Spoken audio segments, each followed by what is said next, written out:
In this video, I'm going to show you how you can enable or disable PlayStation controller support. If you find this video helpful, I'll kindly request that you support me by liking the video and also by subscribing to my channel. Alright, let's get into it. So to enable your PlayStation controller support in Steam, it is pretty simple. All you need to do is go ahead and click on Steam and then choose the settings option. From settings, you'll see we have quite a number of options. Go ahead and click on controller.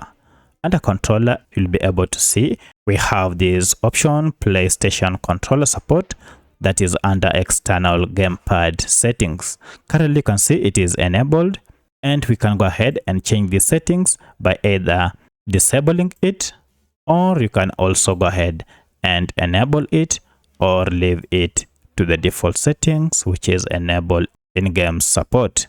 So that's how you can enable or disable PlayStation controller support on Steam. If you have any other question, kindly let me know in the comment section. Otherwise, thanks for watching and let's meet in the next video.